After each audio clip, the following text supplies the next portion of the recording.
के लिए शुरू तो फाउंडेशन से ही करना है, क्योंकि आप फाउंडेशन से, अब देखो फाउंडेशन का मतलब एनसीईआरटी भी बहुत लगाते हैं, बहुत जगह देखो, बहुत सारे संस्थान के ऑलमोस्ट अब सारे संस्थान ने एनसीईआरटी को अपना एक करिकुलम में शामिल कर लिया है।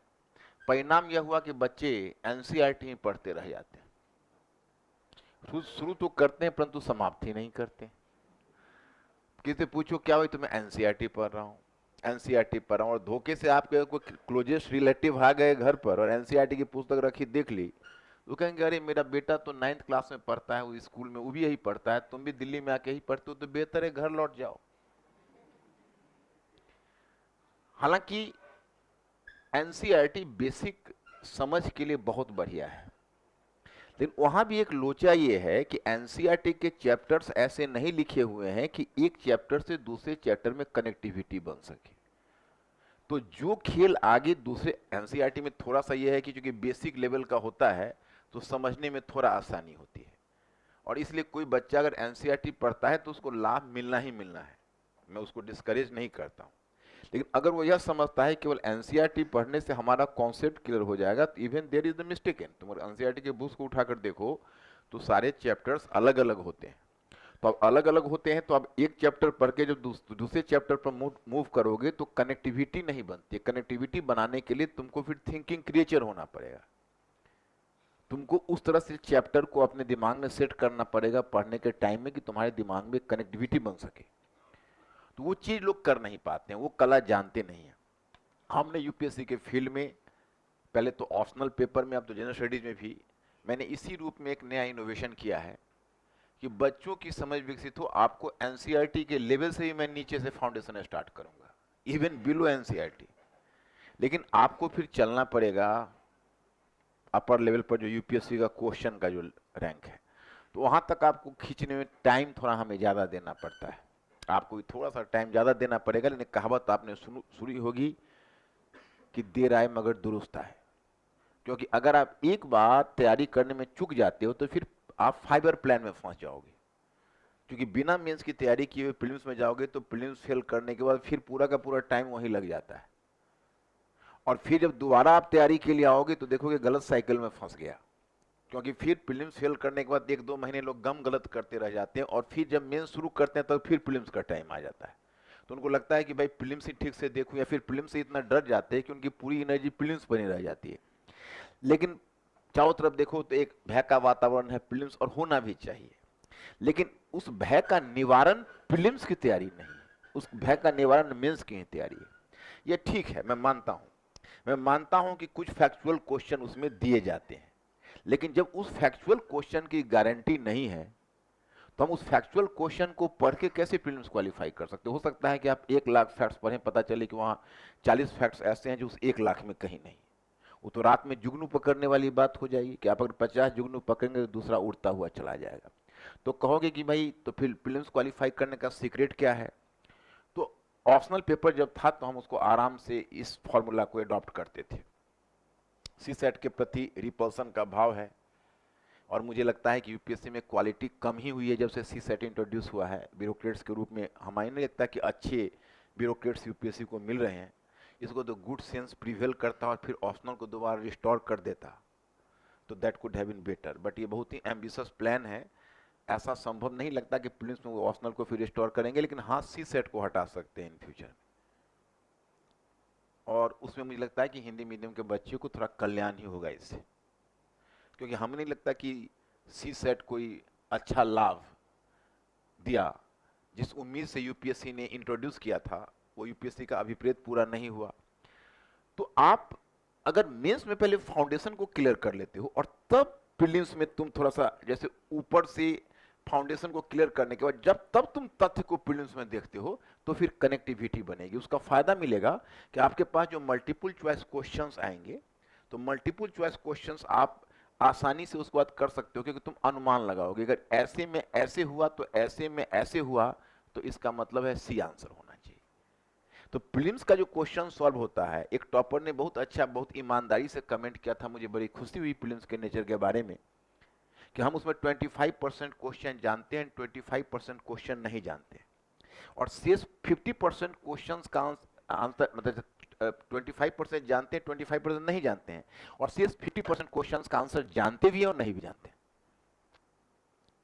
आप अगर पहली बार प्रीलिम्स का बुकलेट जब आप सॉल्व करोगे 100% कंफर्म होके, और तब जब उसको काउंट करोगे तो डर जाओगे, पता चलेगा कि तुम्हारा टोटल क्वेश्चन 100% कंफर्म 22 क्वेश्चन हुआ है।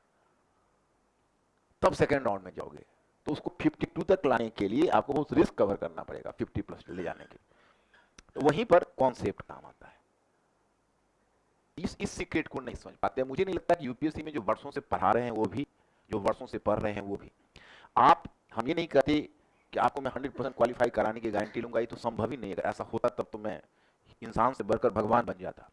वो संभव नहीं है कि मैं आपको इस तरह की गारंटी दूं। ये संभव है कि आप जब मेरे साथ काम करोगे तो आप खुद ही कन्विंस्ड होगे कि यही तरीके से अगर सफलता मिल सकती है तो इसी तरीके से सफलता मिल सकती है। नहीं तो जो तरीके लोग अपनाते हैं प्रायः उसमें बहुत या तो विलंब हो जाता है या फिर लेवल बहुत नीचे आता है। किस तरह लटर डे एग्जामिनेशन में 730 पोजीशन है और कुछ पोस्ट मिल गया, रिजर्वेशन है तो थोड़ा बेहतर मिल गया, अगर जनरल है तो और नीचे चला है, तो वो चीज एक फैक्टर है।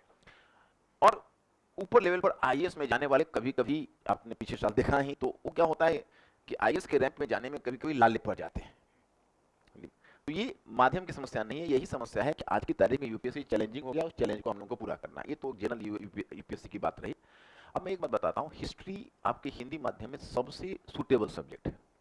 अब कहोगे, बहुत लोग कहते हैं हिंदी साहित्य, हिंदी साहित्य ठीक है, ऑप्शनल कोई भी खराब नहीं है। आप कोई भी ऑप्शनल अगर जिसमें आप एक्सपर्टीज कर सको तो आपके लिए वो मुश्किल नहीं है, आप उसको कर सकते हो। लेकिन समस्या उसमें क्या होती है, जो मैं समझता हूं अपने ढंग से, कि एक तो थोड़ा सा लिटरेचर है, तो थोड़ा लिटरेचर में टेस्ट आपका होना चाहिए।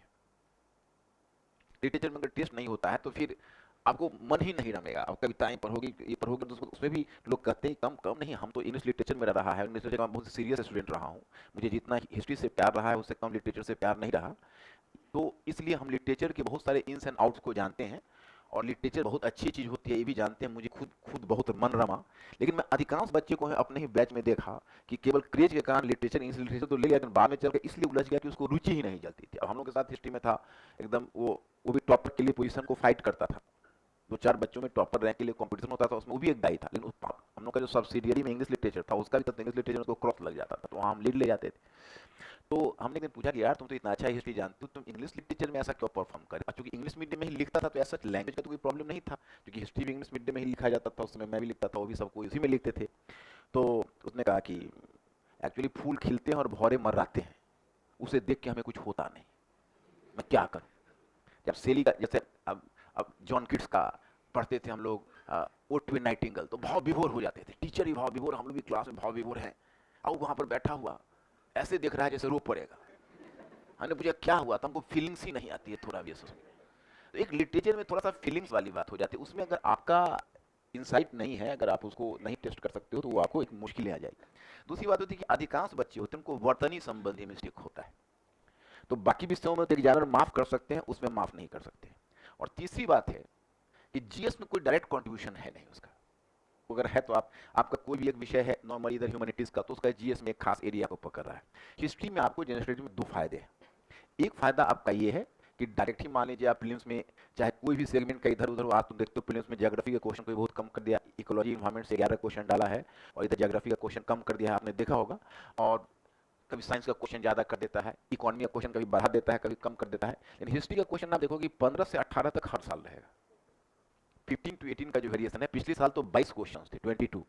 और आपको एक सुखद आश्चर्य का विषय होगा कि प्रीलिम्स का अधिकांश क्वेश्चन आपको, जैसे प्रीलिम्स के लिए भी जब आप पढ़ोगे जीएस में, थोड़ा तो प्रीलिम्स के लिए कुछ अलग से देखोगे, बाकी फाउंडेशन आपका ऑप्शनल में ही इतना क्लियर हो जाएगा कि आपको हिस्ट्री का क्वेश्चन वहाँ सॉल्व करने में कोई परेशानी नहीं होगी। और आप लोगों की क्लास में इस बार से मैं इनोवेशन भी कर रहा हूँ, जितने सेगमेंट में मैं जाऊँगा क्वेश्चन बना के यहाँ डाल दूंगा कि आप लोग प्रीलिम्स पर ट्राई करो। प्रीलिम्स का मैं क्वेश्चन इसलिए नहीं करूँगा कि प्रीलिम्स में मैं आपको हेल्प कर रहा हूँ, मैं इसलिए करूंगा कि मेंस में हमको ज्यादा सहायता मिलेगी उसी बहाने तुमको, क्योंकि जब आप प्रीलिम्स का क्वेश्चन जो कॉन्सेप्ट क्वेश्चन सॉल्व कर लोगे हो तो पता चल जाता है कि इस बच्चे का कॉन्सेप्ट क्लियर है और इस बच्चे का कॉन्सेप्ट क्लियर नहीं।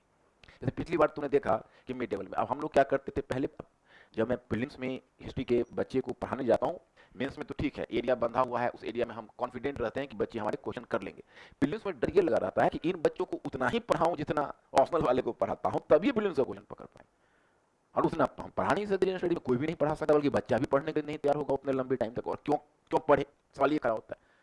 तो अब देखो हमने मॉडर्न को टारगेट बनाया, जब मॉडर्न से ज्यादा क्वेश्चन होते हैं, हिस्ट्री ऑफ नेशनल मूवमेंट से ज्यादा क्वेश्चन होता है, एंशिएंट और कल्चर से क्वेश्चन होते हैं, तो तू डाल डाल तो यूपीएससी पात पात। इस बार उसने क्या किया, मिडिवल हिस्ट्री में डाल दिया इकतादारी, जागीरदारी, मनसबदारी। जब वो डाला क्वेश्चन तो बच्चे लोग तो हिल गए, हमारे सामने क्वेश्चन पेपर आया तो हम सॉल्व करके भेज दिए पेपर। लेकिन मैं यही सोचता रहा कि इसमें वो बच्चा सॉल्व किया होगा जो हमारे ऑप्शनल का बच्चा, और ऑप्शनल का बच्चा देख रहे थे उसको चेहरे सब खिले हुए, सर वंशवदारी था वो ऐसे कर। तो बेसिकली क्योंकि ऑप्शनल है तो यहाँ पर एडवांटेज आएगा। मान लो एडवांटेज तुम्हारा 5 से 6 क्वेश्चन का भी आ जाता है तो यूपीएससी में प्रीलिम्स में तो बहुत बड़ा ये हेल्प मिल जाता है। तो एक तो वहां पर तुम्हारा डायरेक्ट योगदान है। दूसरी बात है कि आपको फर्स्ट पेपर हिस्ट्री के में एक बेनिफिट है जिस पर शायद तुम लोगों ने गौर नहीं किया होगा। जैसे गौर करो, जैसे इंडियन सोसाइटी का क्वेश्चन है, तो इंडियन सोसाइटी का क्वेश्चन है या ज्योग्राफी का क्वेश्चन, तो ज्योग्राफी में एक अगर क्वेश्चन फिजिकल ज्योग्राफी का तुम माइनस कर दो तो बाकी सारे क्वेश्चन तो तुम्हारे करंट से ही है। एक क्वेश्चन कोई फिजिकल ज्योग्राफी से, क्लाइमेटोलॉजी से पूछते हैं जो थोड़ा सा टेक्निकल नॉलेज की अपेक्षा रखता है, बाकी सब करंट से होता है उसमें। तो वो क्वेश्चन नॉन हिस्ट्री वाले जो हिस्ट्री वाले बच्चे हैं उनकी परिधि में भी है, तुम भी पढ़ोगे, ज्योग्राफी वाला पढ़ेगा, तुम भी लिखोगे वो भी लिखेगा, करंट का एस्पेक्ट दोनों को पता होना चाहिए। इंडियन सोसाइटी में भी वही बात लागू होती है। हिस्ट्री का क्वेश्चन इतना टेक्निकल होता है कि हिस्ट्री बैकग्राउंड का बच्चा का मोनोपोली उस पर हो जाता है, क्योंकि नॉन हिस्ट्री वाला बैकग्राउंड का बच्चा उस क्वेश्चन को नहीं सॉल्व कर सकता। तो 100 मार्क्स के अगर हिस्ट्री के क्वेश्चन तुम्हारे हैं और उसमें अगर तुम ज्यादा नहीं, आप 20 से 25 मार्क्स का लीड अगर मेंस में आप ले गए और 6 से 7 क्वेश्चंस का लीड आप प्रीलिम्स में ले गए, मैं बहुत एम्बिशियस प्रोग्राम नहीं कर रहा हूं, तो उसके बाद आपका जीएस में पोजीशन स्ट्रांग हो जाएगा मेंस और प्रीलिम्स दोनों में। और इसके अलावा हिस्ट्री का तो तुम डायरेक्ट बेनिफिट देख रहे हो और मैं इसका इनडायरेक्ट बेनिफिट बहुत देख रहा हूं। इनडायरेक्ट बेनिफिट बहुत ही देख रहा हूं कि यहाँ जो हिस्ट्री का आप पेपर पढ़ोगे, मैं आगे मैं आपको मॉडर्न हिस्ट्री, वर्ल्ड हिस्ट्री या बाकी सेगमेंट्स में आपको कवर करूंगा तो ये बात आपको प्रकट होगी कि हिस्ट्री का ये बिना जीएस का कोई भी अंश अधूरा है। हिस्ट्री एक बैकग्राउंड नॉलेज देता है। कई बार तुम देखोगे I am going to be jealous, मैं कोई इकोनॉमिस्ट को पढ़ता हूँ, जैसे आप संजीव सान्याल को पढ़ता, अब वो वर्ल्ड बैंक में इकोनॉमिस्ट और हिस्ट्री के बारे में लिखा लगता है, साउथ ईस्ट एशिया और इंडिया के बारे में, तो कभी कभी जेलसी होती है कि इतना बढ़िया इकोनॉमिस्ट है और हिस्ट्री हमारा सब्जेक्ट भी जानता है। जब अमर्त्य सेन लिखते हैं हिस्ट्री में आर्गुमेंटेटिव इंडियंस, तो लगता है कि आदमी ने एंशिएंट हिस्ट्री को और एंशिएंट फिलोसॉफी को कितना बढ़िया ढंग से समझा हुआ है। जब हेनरी किसिंगर, जब अमेरिकन डिप्लोमेट जब लिखता है, जो वर्ल्ड क्लास का डिप्लोमेट माना जाता है, वर्ल्ड ऑर्डर, तो वर्ल्ड हिस्ट्री को जब वो डील करता है, जिस समय ट्रीटी ऑफ वेस्टफेलिया से लेकर कांग्रेस ऑफ वियना और first world war and 19th century का European diplomacy and European economy, तो लगता है कि यह व्यक्ति एक इंटरनेशनल रिलेशंस का ज्ञाता है या हिस्ट्री का ज्ञाता है। आप अगर इंडियन सोसाइटी का आपको सॉल्व करना है, इंडियन सोसाइटी ऑफ हिस्ट्री से, इस बात में जीएस वर्ल्ड में इनोवेशन भी कर रहा हूं, मैं कॉन्टेम्पररी हिस्ट्री से उन लोगों का 3-4 सेगमेंट्स निकाल रहा हूं जिसका फाउंडेशन मुझे क्लियर करना है, जिसमें एक इंडियन सोसाइटी भी है। वर्ना एंड कास्ट सिस्टम आपको हिस्ट्री से देखना शुरू करना और कॉन्टेम्पररी तक आ जाओ। आप पेपर उठा के देख लो, चाहे वो धर्मनिरपेक्षता पर क्वेश्चन पूछते हैं या क्वेश्चन पूछते हैं कि भारत में जो संप्रदायवाद है स्वतंत्रता के पश्चात, धार्मिक प्रतीक कैसे संप्रदायवाद में ढल गए स्वतंत्रता के पश्चात, पोस्ट इंडिपेंडेंस एरा। ये तुम अगर हिस्ट्री पढ़ोगे तो हिस्ट्री से तुम उसका बेहतर ज्ञान कॉन्टेम्पररी का तुम प्राप्त कर लो। तो मैं बताना चाहता हूं उसी प्रकार से अगर आपको इंटरनेशनल रिलेशन का ज्ञान प्राप्त करना है, इंटरनेशनल इकोनॉमी का एवोल्यूशन समझना है, तो मैं वर्ल्ड हिस्ट्री के माध्यम से ही उसको समझा दूंगा। Then you are going to be more confident in the other parts of general studies as well. तो ये आपको other parts of general studies में भी इक्वली काम देता है, समझ रहे हैं? ये आपको हिस्ट्री का दूसरा बेनिफिट है। तो अगर आपको जनरल स्टडी में ज्यादा बेहतर एक्सेल करना है तो आई थिंक, देखिए, हेलो जरा उनको पीछे करिए। ये हमारे क्लास में ये कल्चर नहीं है कि जब टीचर बोल रहे हो तो मोबाइल फोन और फेसबुक देख रहे हो, आप उसको बंद करिए। क्लास में अटेंटिव हुई और धोखे से आ गए हैं तो आप जा सकते हैं, नो प्रॉब्लम एट ऑल। यहाँ पर मैं एक बात बता दूं, क्योंकि बहुत बच्चों का पहला क्लास है, यहाँ पर बिल्कुल वर्क एथिक्स एंड कल्चर है और पढ़ाई का सीरियस वातावरण है। तो थोड़ा सा हमारे क्लास में सीरियस होने की जरूरत है, क्योंकि अगर आप ऐसा नहीं करोगे तो क्वालिफाई नहीं करोगे, यूपीएससी में स्टैंड नहीं करोगे। और हर व्यक्ति केवल अंधकार का रोना रो रहा है। हिंदी माध्यम में बच्चों का सिलेक्शन होता है, एक दिया जलाओ पहले, उनको इस लायक तो बनाओ। तो इसलिए मैं सबको अनुग्रह करता हूं कि अगर कोई घूमने फिरने आए होंगे या कोई इतर उद्देश्य आए होंगे तो यहां वो पूरा नहीं हो पाएगा। यहां आपको मेहनत करनी पड़ेगी और एक एक बच्चे पर मेरी नजर होती है। So just be clear about this fact. तो मैं आपको बता रहा था कि ये आपका दूसरा बेनिफिट है। तीसरा बेनिफिट ये है, और लास्टली जो मुझे कहते हुए थोड़ी झिझक हो रही लेकिन सच्चाई है, हिस्ट्री में आपको मेरा सपोर्ट है।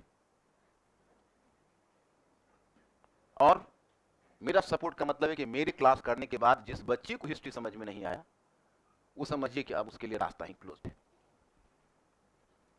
तो इसलिए आप लोग बेफिक्र होकर अपने सब्जेक्ट की तरफ बढ़ें। अब मैं आपकी सुविधा के लिए मैंने क्या किया है उसको स्पष्ट कर दूं। मैंने इंडियन हिस्ट्री को 5 पार्ट में डिवाइड किया हुआ है और सभी पार्ट को अलग अलग रखा हुआ है। पहला जो सेगमेंट है वो पहला सेगमेंट है जिसको हम कहते हैं pre history and proto history. उसमें आपको पूरा पाषाण काल, मध्य पाषाण काल, नवपाषाण काल, हड़प्पा सभ्यता, ताम्रपाषाण काल और महापाषाण काल, इतने टॉपिक है जिसको हमने इंटीग्रेट किया हुआ है। अब उसमें जब तुम पढ़ोगे तो तुम्हें सबसे बड़ा मजा ये आएगा और ये आप कहोगे भाई इस सेगमेंट को अलग करने का आधार क्या है। इस सेगमेंट को अलग करने का आधार है कि ये जो पार्ट है इस पार्ट के अध्ययन या स्टडी के लिए आपको एक ही सोर्स अवेलेबल है, that is known as archaeological evidence, पुरातात्विक साक्ष्य। इस काल में साहित्य उपलब्ध ही नहीं है। तो पुरातत्व का मतलब है जो आप खुदाई करते हो और वस्तुएं निकल कर आती हैं उनका विश्लेषण करके इस पार्ट का आप अध्ययन करते हो। यहां हमने पुरानी संस्कृति को किस प्रकार बदला है कि इस पार्ट में बच्चे हड़प्पा सभ्यता या सिंधु घाटी की सभ्यता बड़े तन्मय होकर पढ़ते थे, लेकिन उनको पता नहीं होता था कि हड़प्पा सभ्यता से पहले भारतीय उपमहाद्वीप में क्या हुआ, या फिर अगर उन्होंने हड़प्पा सभ्यता का पतन पढ़ लिया तो हड़प्पा सभ्यता के पतन पढ़ने के बाद भारतीय उपमहाद्वीप का क्या परिदृश्य रहा, उनको कोई जानकारी, कोई भी इस तरह की चीज उनको नहीं मिल पाती थी। तो extra benefit you will get कि हमने वहां पर इंटीग्रेटेड अप्रोच डेवलप करके बच्चों का कॉन्सेप्ट हम क्लियर करवाते और उनको इस लायक बनाते कि से कोई भी क्वेश्चन कितना भी ट्विस्ट करके पूछे तो उसका वो जवाब दे सके।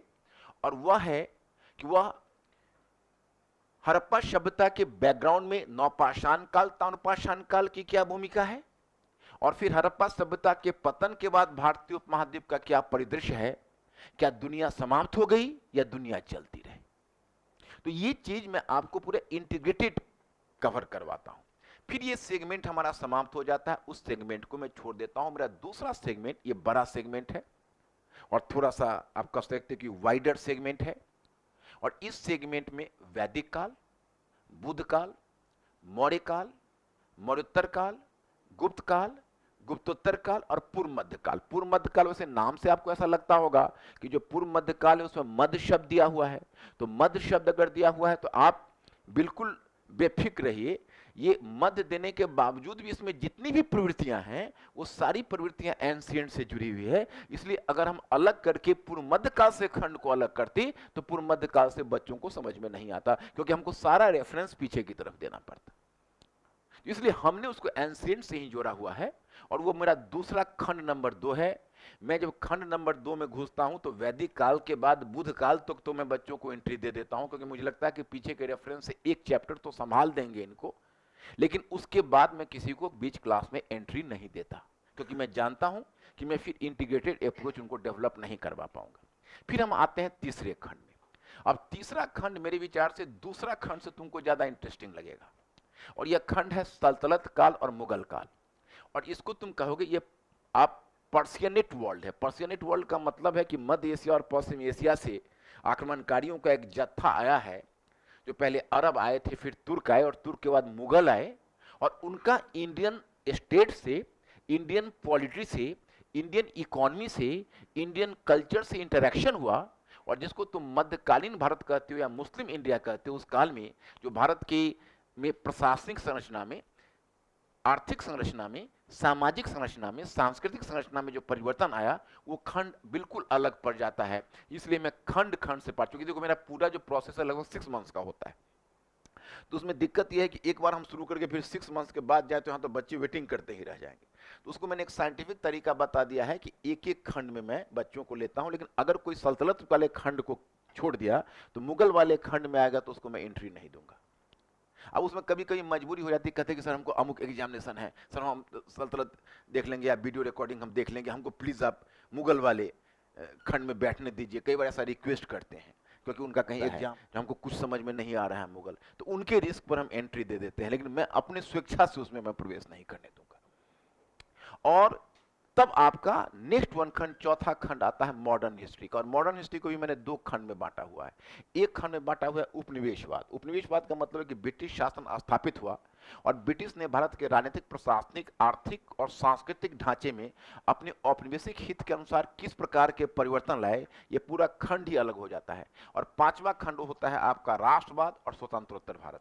उसमें भारत की क्या प्रतिक्रिया रही और कैसे पहली प्रतिक्रिया जनजाति और किसान आंदोलन जैसे आद्य राष्ट्रवादी प्रतिक्रिया के रूप में शुरू हुई, और फिर 1857 के महाविद्रोह से होते हुए आप बढ़ते हुए भारतीय राष्ट्रीय कांग्रेस, आधुनिक राष्ट्रवाद, समाज और धर्म आंदोलन, और वहां से आधुनिक राष्ट्रवाद की तरफ बढ़ते हुए और तब 1947 की तरफ भारत की आजादी की तरफ बढ़ोगे। और फिर उसके बाद स्वतंत्रोत्तर भारत में जो नेशन बिल्डिंग होगा, जो 19 आपके सिलेबस में है 1947 टू 1964, वो भी इसी पार्ट से जुड़ा हुआ है। तो टोटल हो गए आपके 5 पार्ट इंडियन हिस्ट्री में। और वर्ल्ड हिस्ट्री में एक ही पार्ट है, उसमें हम एंट्री नहीं दे सकते किसी को। अगर हम आगे बढ़ गए तो आपका सिलेबस शुरू होता है प्रबोधन काल से, और पूरा का पूरा वर्ल्ड हिस्ट्री एक पार्ट है, उसमें 2 पार्ट करने की गुंजाइश नहीं। तो उसमें जिसको भी बैठना होगा पूरे वर्ल्ड हिस्ट्री में इंटीग्रेटेड। तो यही मेरा स्कीम है, और ये इसलिए साइंटिफिक तरीका से बांटा गया है ताकि बच्चों को दिक्कत ना हो। अब देखो, जब आप बाजार में जाओगे तो कुछ लोग आपको कहेंगे कि हिस्ट्री का पाठ्यक्रम बड़ा है, उनसे आप काउंटर क्वेश्चन करो कि पाठ्यक्रम किसका छोटा है, या बताइए। हिस्ट्री में एक बेनिफिट है, आप अगर एनसीईआरटी पुस्तक भी खोल कर देखोगे तो हिस्ट्री का एनसीईआरटी सबसे बेहतर आपको लिखा मिलेगा, फिर पॉलिटिकल साइंस का पॉलिटिक एनसीईआरटी मिलेगा। अभी भी आप ज्योग्राफी का एनसीईआरटी देखो तो आपको उलझा उलझा मिलेगा, जिससे आपका काम नहीं चलेगा। और इसके बाद अदर एनसीईआरटी देखो तो आपको उतनी क्लैरिटी नहीं मिलेगी जितनी हिस्ट्री की एनसीईआरटी मिलेगी। कारण क्या है कि हिस्ट्री ह्यूमैनिटीज में अभी से नहीं, सुभाष चंद्र बोस के समय से यूपीएससी का बड़ा ही प्रिय सब्जेक्ट रहा है, सत्येंद्रनाथ टैगोर ही बोलो। तो ये क्या रहा है कि हिस्ट्री में क्लैरिटी है, रिसर्च वर्क ज्यादा होता है। यूनिवर्सिटी है, यूनिवर्सिटी में हिस्ट्री डिपार्टमेंट एक बहुत पुराना डिपार्टमेंट है, और हिस्ट्री हर कंट्रीज में एक बड़ा ही चहेता सब्जेक्ट रहा है। इसमें क्या है कि अब इसमें ये जो सब्जेक्ट तुम्हारा हिस्ट्री का सब्जेक्ट है, वो हिस्ट्री के सब्जेक्ट में एक यह महत्वपूर्ण बेनिफिट तुम्हारे लिए है कि तुम जिस समय ये सब्जेक्ट पर आते हो तो तुम्हारी पुस्तकों की उपलब्धता बढ़ जाती है। रिसर्च आपको लेटेस्ट आईसीएचआर जैसे जर्नल है, हालांकि और भी ह्यूमैनिटीज में जर्नल निकलते हैं, लेकिन Indian council of historical research का जर्नल भी निकलता है। टाइम टू टाइम आपको आर्टिकल्स भी आते हैं। अगर आप पेपर में भी देखोगे तो हिस्ट्री पर कोई ना कोई आर्टिकल समय समय पर आता रहता है, जिससे भी आप बेनिफिटेड हो सकते हो। तो मैं आपको ये बताना चाहता कि हिस्ट्री एक चहेता सब्जेक्ट है, पुस्तकों की भरमार है, और जिसने भी हिस्ट्री का पाठ्यक्रम बनाया है उसमें एक एक शब्द को बहुत अच्छे ढंग से मेंशन किया है, तो उससे उसका सिलेबस देखने से बड़ा लगता है। जैसे और तुम्हारा जो सिलेबस है उसको देखो, मैं अभी रिडिफाइन करता हूं तो और बड़ा हो जाएगा, क्योंकि मैं कुछ चीजें आपको बाहर ले जाऊंगा। जैसे अगर आपका 8 टॉपिक या 12 टॉपिक अगर हिस्ट्री में है, मतलब अगर आप सल्तनत और मुगल में देखोगे तो 8 टॉपिक है, क्योंकि 4 टॉपिक अर्ली मेडिवल एज का आ गया है, तो आपको अगर 8 टॉपिक है तो मैं उसको 12 टॉपिक में बांट दूंगा। और क्यों? क्योंकि जब हाईवेज पर गाड़ी चलती रहती है तो ये हार्डली मैटर, क्योंकि 105 110 के स्पीड में आप चल रहे होते हो, तो आपको ये हार्डली मैटर कि हम 10 किलोमीटर हमें आगे ज्यादा कवर करना है, 10 किलोमीटर कम कवर करना है।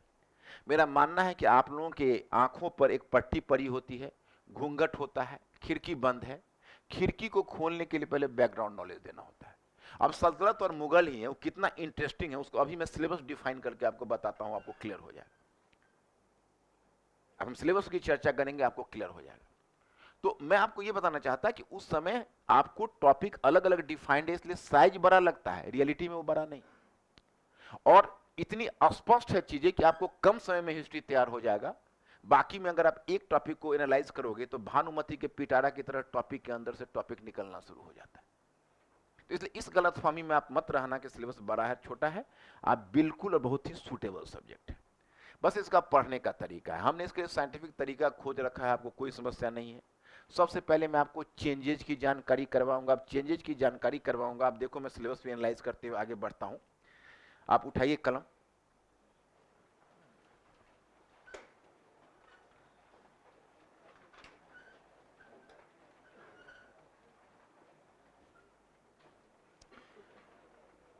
अब आप लिखिए हेडिंग,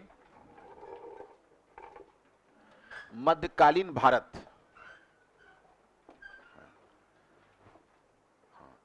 मध्यकालीन भारत, मध्यकालीन भारत, और ब्रैकेट में लिखिए सल्तनत काल और मुगल काल। मध्यकालीन भारत, और ब्रैकेट में लिखिए सल्तनत काल और मुगल काल।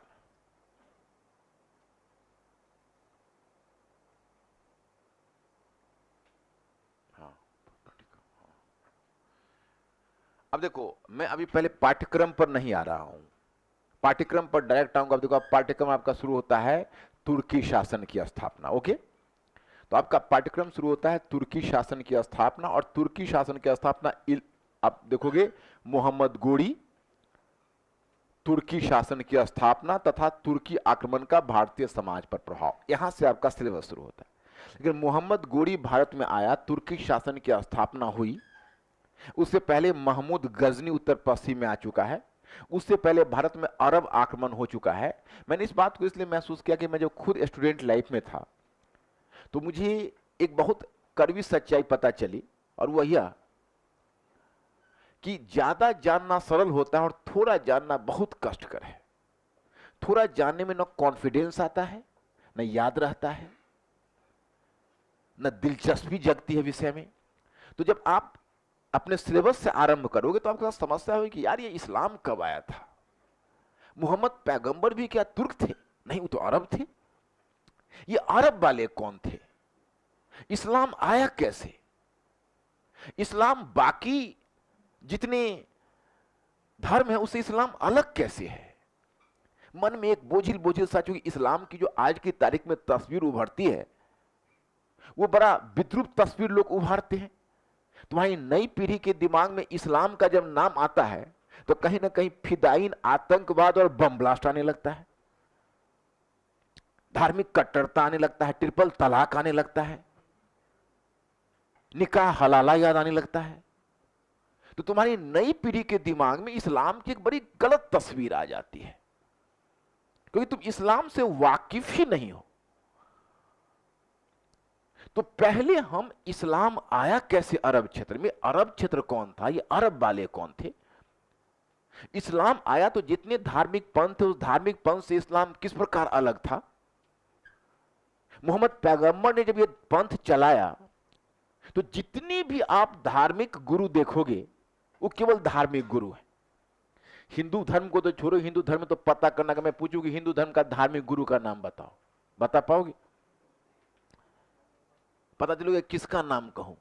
शंकराचार्य का नाम कहूं? No no no no, not reliable. Swami Vivekananda का नाम कहूं? No no no no. मैंने यहां एक कोई है ही नहीं, अनेकों हैं, अनेकों विचारक है, मुंडे मुंडे मतर भिन्ना।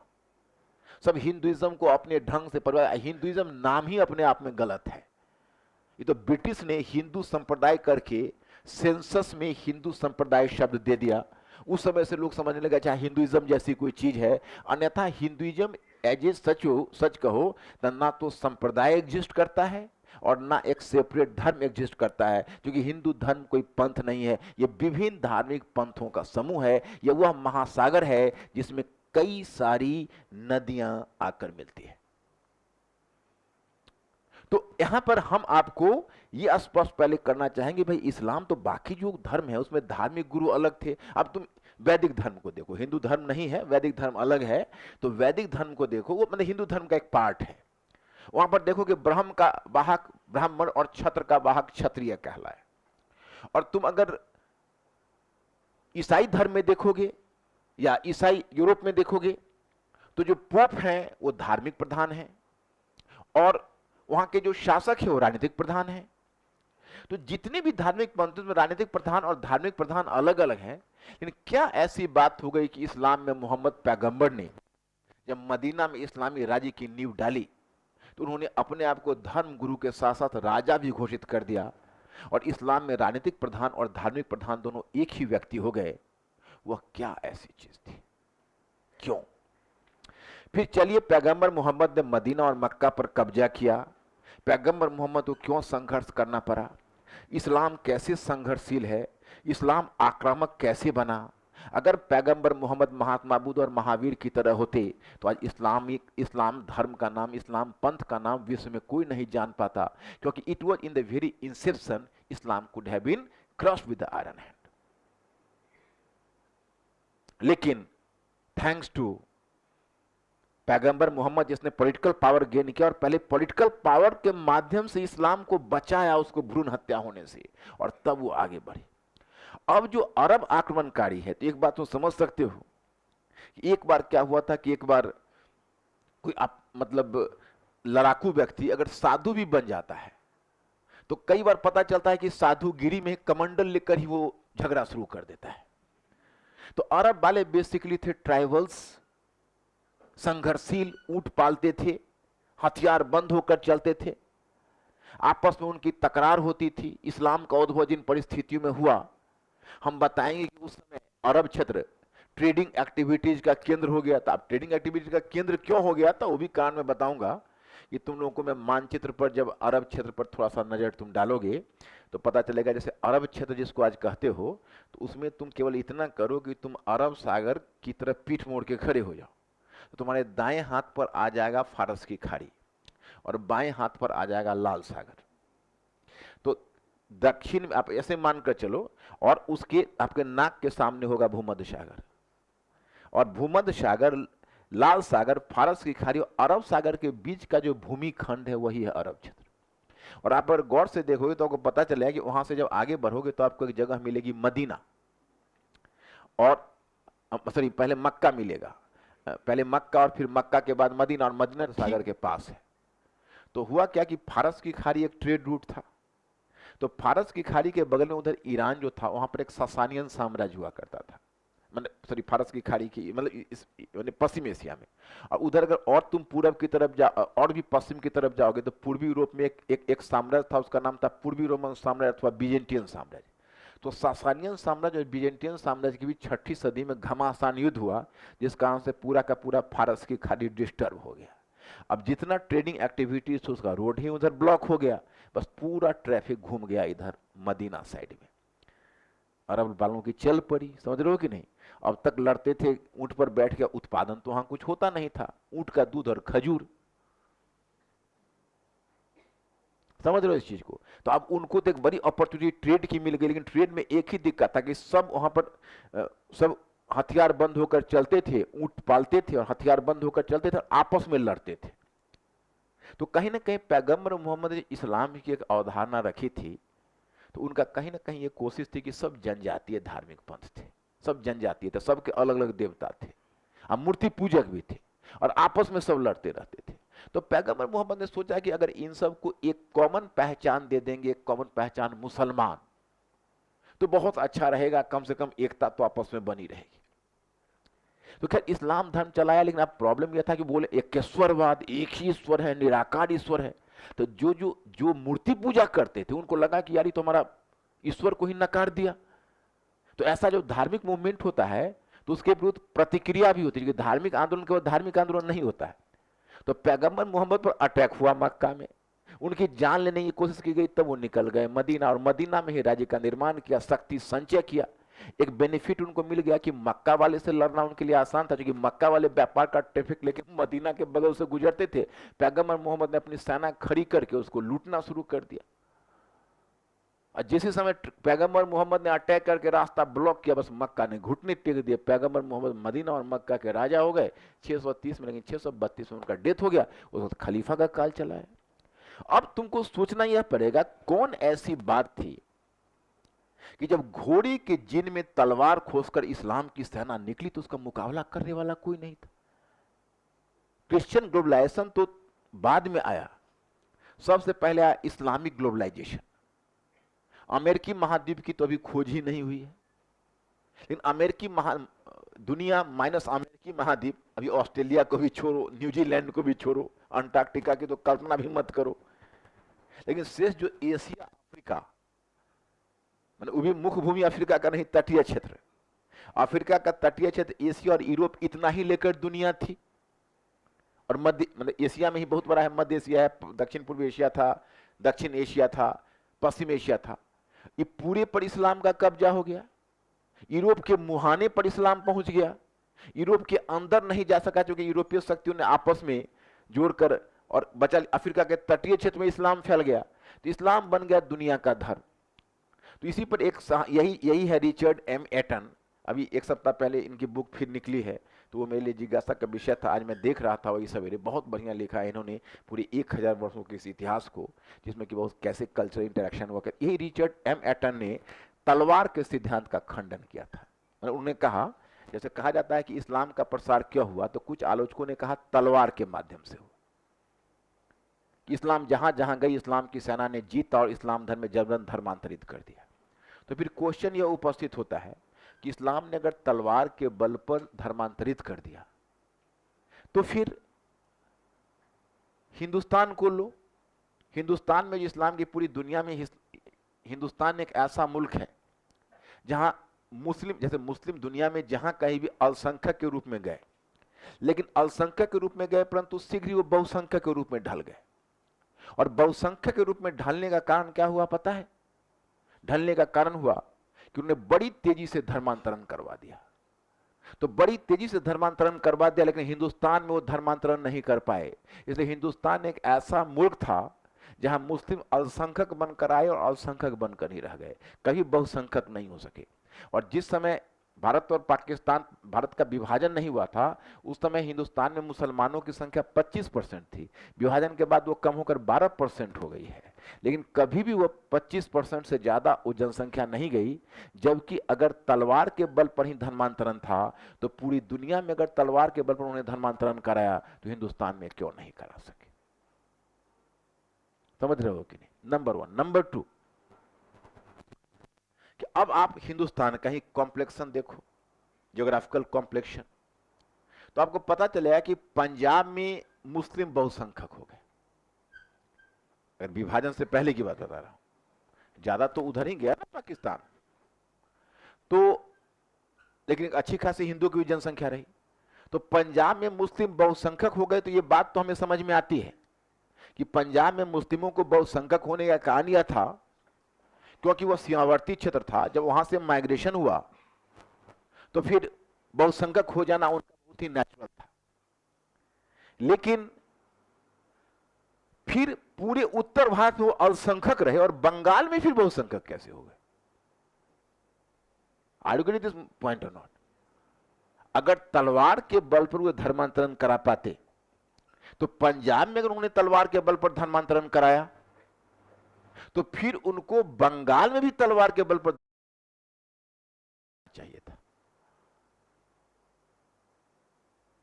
लेकिन उत्तर भारत में फिर तलवार के बल पर धर्मांतरण क्यों नहीं करा पाए? तो इसका कारण बताते हैं रिचर्ड एम एटन, यह तलवार के बल का धर्मांतरण नहीं था, बल्कि इस्लाम एक समृद्ध धर्म के रूप में आया। इसने मुस्लिम मिल्लत, मुस्लिम बंधुता का नारा दिया। इसने आरंभ में ही कुछ प्रजातांत्रिक मूल्यों को अपना लिया, समानता की भावना। एक बार आप अगर इस्लाम कबूल करते हैं, तो मुस्लिम समाज में आपको समानता का स्तर प्राप्त हो जाएगा, और अगर समानता का स्तर प्राप्त हो गया, तो फिर आप मुस्लिम समाज में समादृत रहेंगे। और जबकि उस समय ईसाई धर्म में भी कट्टरता आ चुकी थी, हिंदू धर्म तो बहुत कट्टर हो चुका था, और उसी प्रकार से दुनिया के जितने भी धार्मिक पंथ थे, वो सब कहीं ना कहीं आडंबर और कट्टरता को अपना लिया था। इस्लाम एक प्रगतिशील धर्म था, बंधुता की बात और समानता की बात करता था। इसलिए जहां गया और जहां अपना धर्म पूरी तरह स्थापित नहीं था, वहां लोग तेजी से इस्लाम धर्म को ग्रहण किया। हिंदुस्तान एक ऐसा मुल्क था जो दुनिया की सबसे प्राचीन सभ्यता थी। यहाँ की हिंदुस्तानी संस्कृति की जड़ काफी गहरी थी, इसलिए यहाँ पर धर्मांतरण संभव नहीं हुआ, क्योंकि हिंदू धर्म का भी इतना गहरा प्रभाव था। बताया जाता है कि देखो, इस्लाम धर्म के बारे में कहा जाता है कि इस्लाम धर्म जिस नए क्षेत्र में गया, उस क्षेत्र में उसने वहां के धर्म को मिटाकर अपने आप को फैला दिया। और हिंदू धर्म भी एक सर्वग्रासी धर्म था। हिंदुस्तान में जितने मत मतांतर और दृष्टिकोण आए, उन सारे मत मतांतर और दृष्टिकोण को हिंदू धर्म ने अपने आप में समाहित कर लिया। जैसे बुद्धिज्म आया, उसको हिंदू धर्म ने समाहित कर लिया। जैनिज्म आया, उसको हिंदू धर्म ने समाहित कर लिया। लेकिन जब इस्लाम आया, तो ना तो इस्लाम हिंदुइज्म को निगल सका, न हिंदुइज्म इस्लाम को निगल सका, और दोनों 1100 वर्ष तक साथ साथ चलते रहे, लेकिन निगल नहीं सके। अब तुम कहोगे कि भाई ये तो बात है मेडिवल हिस्ट्री की या मुस्लिम हिस्ट्री की, आप लोग शायद क्वेश्चन पेपर नहीं देखते होगे। आप जो कल्चर आपसे पूछा है यूपीएससी 2015 में, जब मैं कल्चर में उस क्वेश्चन का स्टैंडर्ड देखा, तो मुझे लगा कि ये जो मुखर्जी नगर से यहां तक जो बच्चे घूम रहे हैं, उस क्वेश्चन का आंसर करना क्या, वो तो क्वेश्चन को समझ भी नहीं पाएंगे, क्योंकि उसमें धनुष यज्ञ में धनुष पर प्रतिज्ञा चढ़ाना तो दूर रहा, धनुष को हिला भी नहीं पाए थे राजा का। क्वेश्चन ये था कि यूनान तो पंजाब में अगर उन्होंने तलवार के बल पर धर्मांतरण कराया, तो फिर उनको बंगाल में भी तलवार के बल पर धर्मांतरण कराना चाहिए था। लेकिन उत्तर भारत में फिर तलवार के बल पर धर्मांतरण क्यों नहीं करा पाए? तो इसका कारण बताते हैं रिचर्ड एम एटन कि यह तलवार के बल का धर्मांतरण नहीं था, बल्कि इस्लाम एक समृद्ध धर्म के रूप में आया। इसने मुस्लिम मिल्लत, मुस्लिम बंधुता का नारा दिया। इसने आरंभ में ही कुछ प्रजातांत्रिक मूल्यों को अपना लिया, समानता की भावना। एक बार आप अगर इस्लाम कबूल करते हैं तो मुस्लिम समाज में आपको समानता का स्तर प्राप्त हो जाएगा, और अगर समानता का स्तर प्राप्त हो गया तो फिर आप मुस्लिम समाज में समादृत रहेंगे। और जबकि उस समय ईसाई धर्म में भी कट्टरता आ चुकी थी, हिंदू धर्म तो बहुत कट्टर हो चुका था, और उसी प्रकार से दुनिया के जितने भी धार्मिक पंथ थे वो सब कहीं ना कहीं आडंबर और कट्टरता को अपना लिया था। इस्लाम एक प्रगतिशील धर्म था, बंधुता की बात और समानता की बात करता था। इसलिए जहां गया और जहां अपना धर्म पूरी तरह स्थापित नहीं था, वहां लोग तेजी से इस्लाम धर्म को ग्रहण किया। हिंदुस्तान एक ऐसा मुल्क था जो दुनिया की सबसे प्राचीन सभ्यता थी। यहाँ की हिंदुस्तानी संस्कृति की जड़ काफी गहरी थी, इसलिए यहाँ पर धर्मांतरण संभव नहीं हुआ, क्योंकि हिंदू धर्म का भी इतना गहरा प्रभाव था। बताया जाता है कि देखो, इस्लाम धर्म के बारे में कहा जाता है कि इस्लाम धर्म जिस नए क्षेत्र में गया, उस क्षेत्र में उसने वहां के धर्म को मिटाकर अपने आप को फैला दिया। और हिंदू धर्म एक सर्वग्रासी धर्म था। हिंदुस्तान में जितने मत मतांतर और दृष्टिकोण आए, उन सारे मत मतांतर और दृष्टिकोण को हिंदू धर्म ने अपने आप में समाहित कर लिया। जैसे बुद्धिज्म आया, उसको हिंदू धर्म ने समाहित कर लिया, जैनिज्म आया, उसको हिंदू धर्म ने समाहित कर लिया। लेकिन जब इस्लाम आया तो ना तो इस्लाम हिंदुइज्म को निगल सका, न हिंदुइज्म इस्लाम को निगल सका, और दोनों 1100 वर्ष तक साथ साथ चलते रहे, लेकिन निगल नहीं सके। अब तुम कहोगे कि भाई ये तो बात है मेडिवल हिस्ट्री की या मुस्लिम हिस्ट्री की, आप लोग शायद क्वेश्चन पेपर नहीं देखते होगे। आप जो कल्चर आपसे पूछा है यूपीएससी 2015 में, जब मैं कल्चर में उस क्वेश्चन का स्टैंडर्ड देखा तो मुझे लगा कि ये जो मुखर्जी नगर से यहां तक जो बच्चे घूम रहे हैं, उस क्वेश्चन का आंसर करना क्या, वो तो क्वेश्चन को समझ भी नहीं पाएंगे, क्योंकि उसमें धनुष यज्ञ में धनुष पर प्रतिज्ञा चढ़ाना तो दूर रहा, धनुष को हिला भी नहीं पाए थे राजा का। क्वेश्चन ये था कि यूनान नहीं तो क्वेश्चन ये था कि यूनान मिस्र और मेसोपोटामिया की संस्कृति के विपरीत भारत की प्राचीन संस्कृति अविच्छिन्न रूप में चलती रहे। अविच्छिन्न का मतलब बिना टूटे हुए। मतलब क्वेश्चन का भाव यह था कि यूनान की संस्कृति में व्यवधान आ गया, मेसोपोटामिया की संस्कृति रुक रुक कर आई, मिस्र की जो संस्कृति थी प्राचीन मिस्र की, वो भी रुक रुक कर आई, लेकिन भारत की जो प्राचीन संस्कृति वो अविच्छिन्न रूप में चलती रही, उसमें कोई व्यवधान नहीं आया। अब मानो देखो यही क्वेश्चन है, इस क्वेश्चन को बच्चा जब तक मेडिवल हिस्ट्री नहीं जानेगा कैसे इस क्वेश्चन का आंसर करेगा। अब देखो इसमें बहुत साधारण सी बात है।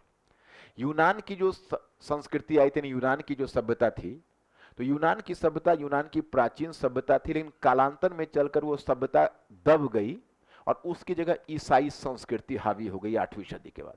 और ईसाई संस्कृति जो यूनान की क्लासिकल साहित्य है उसको दबा दिया था। जब 16वीं सदी में यूरोप में पुनर्जागरण आया, तब यूरोपीय लोग फिर एक बार अपनी सांस्कृतिक धरोहर को बेहतर ढंग से समझ सके। मिस्र और मेसोपोटामिया में प्राचीन संस्कृतियां हुआ करती थी, परंतु जब इस्लाम की सेना ने पूर्व की तरफ विस्तार किया तो उसने मिस्र और मेसोपोटामिया को जीत लिया और वहां उसने इस्लामीकरण कर दिया। तो मिस्र और मेसोपोटामिया की प्राचीन संस्कृति का इस्लामीकरण हो गया। जब 19वीं सदी में उन क्षेत्रों में खुदाई हुई तो खुदाई के बाद पता चला कि मिस्र की एक समृद्ध संस्कृति हुआ करती थी और मेसोपोटामिया की भी एक समृद्ध संस्कृति हुआ करती थी।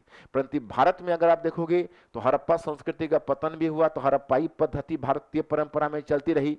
फिर वैदिक आर्यंस आए तो भारतीय संस्कृति बड़ी ही प्राचीन संस्कृति रही। और जब इस्लाम ने भारत को जीता तो तमाम कोशिश के बावजूद इस्लाम भारत में धर्मांतरण वैसा नहीं करा सका और न ही हिंदुस्तान का इस्लामीकरण कर सका। इसलिए इस्लाम धर्म और हिंदू धर्म साथ साथ चलते रहे। एक तरफ मुल्ला या उलेमा मस्जिदों में अजान देते रहे, दूसरी तरफ हिंदू मंदिरों में घंटी बजाते रहे। और जो वैदिक मंत्र उस समय पढ़ा गया अरिष्ट नेमी और उन संतों का, वो 5000 वर्ष के बाद भी हिंदुओं के घर में अनुष्ठान होते रहे, मंत्रोच्चारण होते रहे, हवन होते रहे, कोई व्यवधान नहीं हुआ, दोनों संस्कृतियां साथ साथ चलती रही।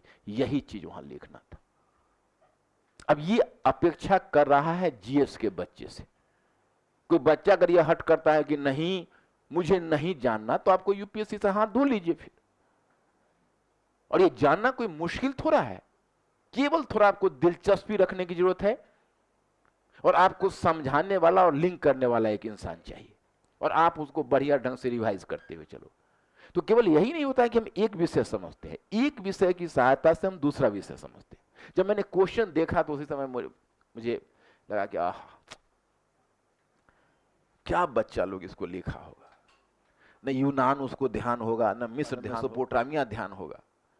और इतने ध्यान करने के लिए, जैसे देख लो यूपीएससी करने के लिए कभी लाइफ में चेस खेला है? अब इसके लिए नहीं कहूँ कि चेस खेलना जरूरी है क्या मुझे, या ये भी पाठ्यक्रम का हिस्सा है, ऐसा मैं नहीं कह रहा हूं। अगर आपने चेस खेला होगा तो चेस वाले में नए और पुराने खिलाड़ी में अंतर होता है कि जो पुराना खिलाड़ी होता है उसका पूरे चेस पर नजर होती है और 3 चाल वो पहले सोचा हुआ होता है कि ऐसा चलूंगा तो सामने वाला क्या चलेगा, फिर मैं ये चाल दूंगा तो सामने वाला क्या देगा। फिर उसी प्रकार से जब तुम यूपीएससी के क्वेश्चन सॉल्व कर रहे होते हैं तो पूरा चेस बोर्ड पर नजर होना चाहिए, यहाँ क्या हुआ, वहां क्या हुआ, वहां क्या हुआ, वहां क्या हुआ, कुछ चीजें यहां से लानी पड़ेगी। मैंने बना बनाया आंसर तो वहां नहीं मिलेगा, आंसर बनाना पड़ेगा। माने कोई भी चीज आप यूपीएससी में अगर ट्विस्ट करके फॉर्मुलेट करके लिखना नहीं जानते हो तो यूपीएससी का दरवाजा बंद है, देयर आई एम सॉरी। और केवल यूपीएससी क्या, आप देखो ना एंशिएंट, आप बीपीएससी का क्वेश्चन हिस्ट्री का देखो तो कितना इंटरेस्टिंग है इस बार, कितनी तुम समझ पर आता है। इतने क्वेश्चन पूछने के बाद तुम चिंता मत किया करो, बस वेट किया करो। आवाज मेरे कान में पहुंच गई तो मैं तुम्हारे दरवाजे तक खुद पहुंच जाऊंगा। तो मतलब ये है कि वो क्वेश्चन के अनुसार, तो उसके लिए वो समझ थोड़ा सा, इसलिए मैं तुम्हारा सिलेबस एनालाइज कर देता हूं, और सिलेबस एनालाइज करने के क्रम में ही तुम्हारी आंखें खुल जाएगी। क्योंकि तो 3 चरण हम लोगों को पार करना है। एक, चेंजेज का बढ़िया से ज्ञान होना चाहिए, दूसरा इतिहास लेखन का ज्ञान होना चाहिए, और तीसरा हमको लिखना आना चाहिए। बस यही 3 चीज की जरूरत हमें पड़ती है। हाँ बोलिए, आपका क्या है?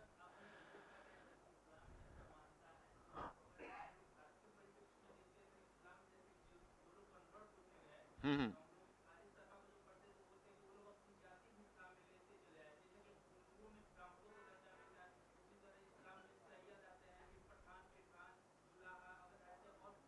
हाँ हाँ, राइट राइट राइट।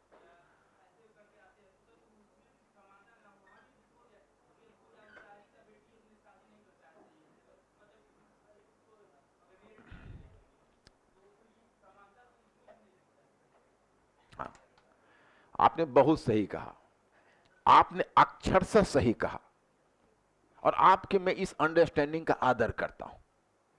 लेकिन एक दांव आप नहीं जानते ह्यूमैनिटीज में लगाना। ह्यूमैनिटीज में एक बार में एक ही पेच लगता है। ह्यूमैनिटीज में every knowledge is a perspective. यही ह्यूमैनिटीज का दांव बच्चे नहीं समझते, और ये दांव सिवा मेरे कोई समझा नहीं पाएगा। ह्यूमैनिटीज और साइंस सब्जेक्ट में फर्क क्या है कि साइंस सब्जेक्ट में आप किसी चीज को एक पर्सपेक्टिव से देखते हो। मतलब अगर आप संगमरमर पर तनुगंध काम डालते हो तो कार्बन डाइऑक्साइड गैस ही निकलेगा। अगर लेबोरेटरी में ऑक्सीजन गैस निकल गया तो पूरा का पूरा केमिस्ट्री बदलना पड़ेगा फिर। लेकिन ह्यूमैनिटीज में कम से कम अगर वही अम्ल डालोगे तो कभी कार्बन डाइऑक्साइड निकलेगा तो कभी ऑक्सीजन निकलने लगेगा, कभी हाइड्रोजन निकलने लगेगा। इसलिए एक साधारण सा प्रश्न यह है कि जो परिस्थितियां फ्रांस में क्रांति के समय थी, वही परिस्थितियां हम बेल्जियम में रखकर इंतजार करते हैं लेबोरेटरी की तरह कि यहां भी क्रांति होगी। तो वहां देखोगे कि सब गलवाही डाल के मिल रहे हैं और क्रांति नहीं हुई है कि नहीं। क्योंकि ह्यूमन एलिमेंट है ना, ह्यूमन एलिमेंट का रिएक्शन अलग अलग होता है। इसलिए ह्यूमैनिटीज का ब्यूटी तुम लोग नहीं समझो, यही ह्यूमैनिटीज का ब्यूटी है और यही ह्यूमैनिटीज का बेन है। जो बच्चा ह्यूमैनिटीज को नहीं समझ पाता है उसके लिए ह्यूमैनिटीज डिफिकल्ट लगने लगता है, और एक बार जब तुम एंजॉय करना सीख लोगे ह्यूमैनिटीज को, तब तुमको यही सबसे बड़ा स्ट्रेंथ लगेगा। जो कलम उठाओगे, आंख बंद करोगे और जब कुछ सोचना शुरू करोगे तो कोई ना कोई रास्ता उसमें निकल जाएगा, कि कोई ना कोई एक पर्सपेक्टिव वहां से निकल कर आ जाएगा। जैसे मैं एक छोटा सा प्रश्न आपसे करता हूं कि आपको कोई पूछता है कि अच्छा भारत को आजादी कब मिली, तो आप कहोगे 15 अगस्त 1947। अगर वह दूसरा प्रश्न आपसे कर देता है कि क्या 15 अगस्त 1947 को भारत को वास्तव में आजादी मिली, तब क्या होगा? मेरी बात आप सुन रहे हैं? पहले इनका प्रश्न मैं सार्वजनिक करूं, आप लोग नहीं सुन पाए होंगे।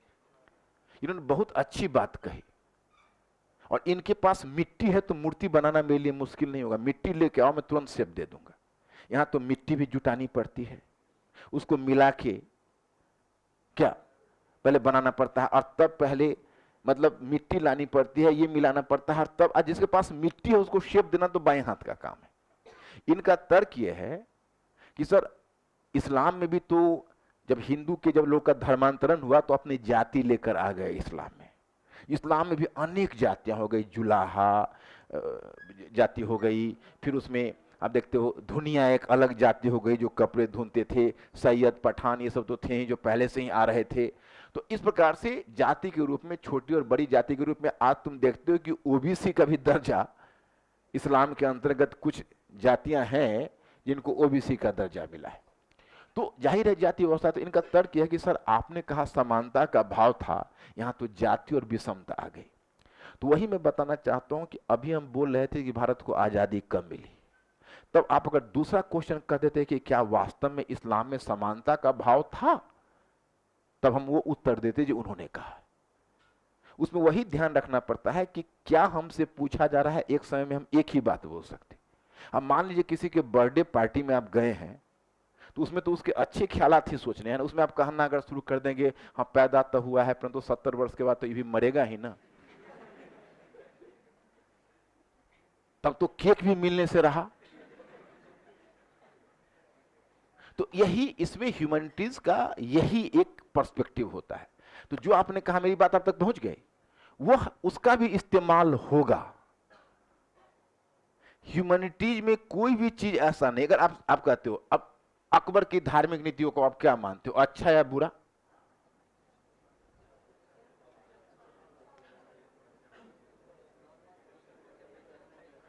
अकबर की धार्मिक नीति को आप क्या मानते हो, अच्छा मानते हो कि बुरा मानते हो?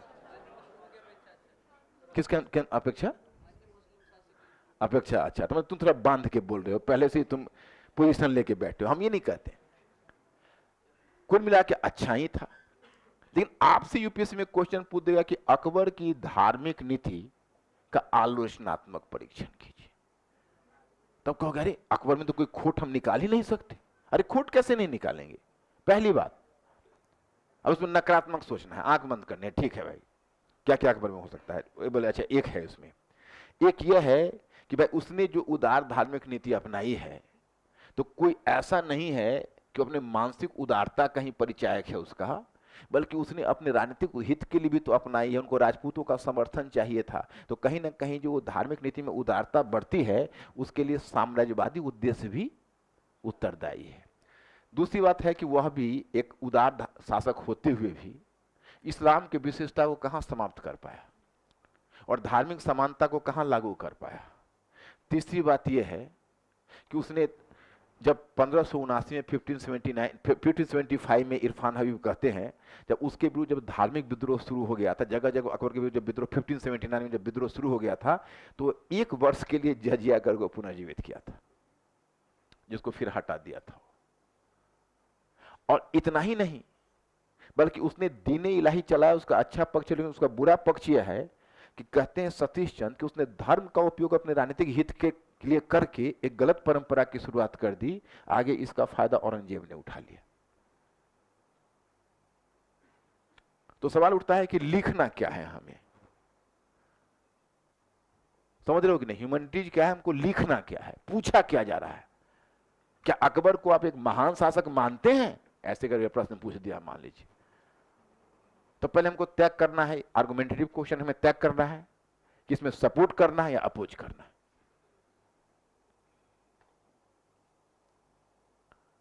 तो सपोर्ट करना ठीक रहेगा या अपोज करना, क्या लगता है? कि अकबर को एक महान शासक मानते हैं, प्रश्नवाचक चिन्ह देकर छोड़ दिया। तो आर्गुमेंटेटिव क्वेश्चन है, मतलब हमें एक स्टैंड लेना है, आर्गुमेंट देना है, तो क्या लगता है सपोर्ट करना ठीक रहेगा या अपोज करना? सपोर्ट करना ठीक रहेगा। तो अब सपोर्ट करना है, लेकिन कुछ एक लेकिन तो उसने लगा दिया है। तो केवल एक हाँ ये महान शासक था, उसने ये किया ये किया ये किया ये किया ये किया, ऐसे देते हुए चले जाएंगे तो ये आंसर होगा सिंपलिस्टिक।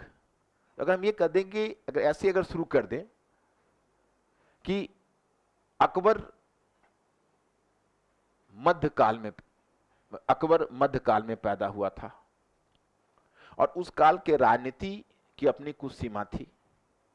राजनीति का गहरा संबंध धर्म के साथ होता था और समाज भी असमान संबंधों पर आधारित था। किंतु अकबर उन सीमाओं के अंदर भी बहुत सारे ऐसे काम किए जो अपने युग से आगे का था। हाँ पैदा तो हुआ है, परंतु 70 वर्ष के बाद तो ये भी मरेगा ही ना, तब तो केक भी मिलने से रहा। तो यही इसमें ह्यूमैनिटीज का यही एक पर्सपेक्टिव होता है। तो जो आपने कहा मेरी बात आप तक पहुंच गई, वह उसका भी इस्तेमाल होगा। ह्यूमैनिटीज में कोई भी चीज ऐसा नहीं, अगर आप कहते हो अब अकबर की धार्मिक नीतियों को आप क्या मानते हो, अच्छा या बुरा?